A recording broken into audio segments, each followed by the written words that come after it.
The 1970s was a time filled with recession, scandal, fashion, and political changes. Starting off this decade was President Nixon. Nixon called his supporters the silent majority, also known as the Forgotten Americans, the non-shouters, and the non-demonstrators. He won this group's votes by promising to restore laws and cut back Democratic programs. One of the programs used to replace Medicaid was the Family Assistance Plan, which guaranteed the families the minimum income.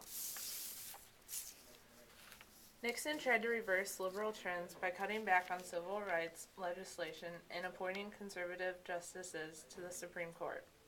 When Nixon was in presidency, the economy was in trouble. High government spending on the social programs in the Vietnam War had led to recession and unemployment, which is called stagflation. Due to this, Nixon temporarily froze wages, prices, and rents. His strategies slowed the inflation. In 1972, Nixon was re-elected. The cost of oil was the major cause of inflation. We became dependent on foreign oil, mostly Arabic countries. In 1973, OPEC quadrupled oil prices. They didn't want to give us their oil because we supported Israel. This caused an energy crisis in the United States. Nixon wanted to help clean up our environment. He did this by creating Earth Day and other programs. These programs included Environmental Protection Agency, Occupational Safety and Health Administration, Clean Air Act, and Water Quality Improvement Act. Nixon and his National Security Advisor, Henry Kissinger, believed in the real politics, also known as practical politics. The main goal of Nixon and Kissinger was to establish a balance of power that would help reduce international conflict.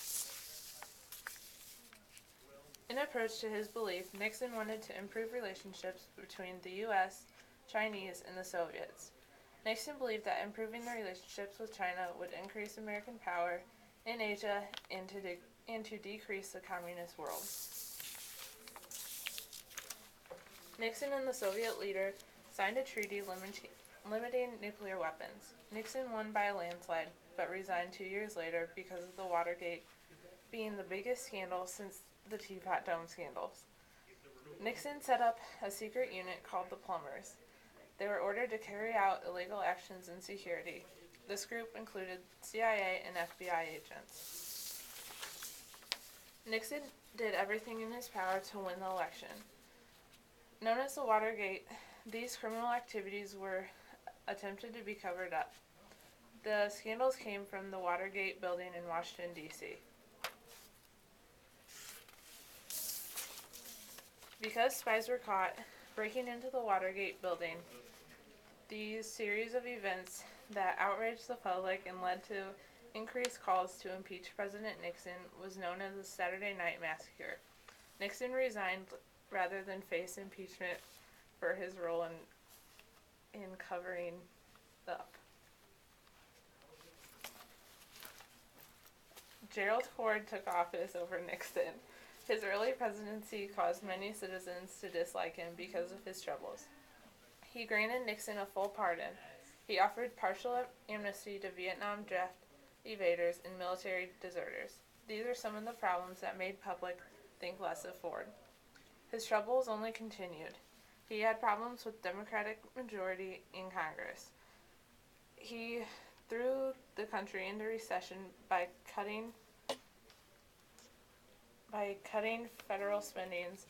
In 1976, Jimmy Carter became president because of his new approach to the government. The first thing Carter wanted to do with the government was stimulate the economy. This included a corporate tax cut. A major cause of the nation's economy was the cost of imported oil. Congress created the Department of Energy in 1977 to reduce the nation's oil dependence. To relax controls on the price of natural gas, the National Energy Act was created the following year. Carter moved away from Nixon's policy. Cold War tensions increased just as we were improving our relationship with other countries. Of all the difficulties Carter faced the most damaging was the Iran hostage crisis on November 4th, 1979. Iran militants seized 53 American hostages at Iran's capital. For months it continued, and the Iran hostage crisis was the reason Carter was defeated in the 1980 election. As the women's liberation movement took hold in the 1970s, women's fashion broke free from convention. Women also flouted their newfound freedom by wearing traditional male clothing like baggy trousers, men's jackets, vests, oversized shirts, ties, and hats. Fashion trends like miniskirts, bell-bottoms, and long hair carried over from the 1960s. Although some women in the 1970s preferred to wear midi, knee-length, or free-flowing maxi, which is floor-length, skirts. Men's fashion became more bold and daring throughout the 1970s. The hippie influence of the late 1960s crossed over into the fashion of both sexes. For men, this meant wide, colorful ties and bright, fitted shirts with big collars. Many men grew short beards, sideburns, or mustaches and let their hair grow long. Flared trousers were popular with both men and women throughout the decade, ranging from a subtle flare to huge, flapping bell-bottoms. And by the end of the 1970s, however, trouser legs had gradually straightened again.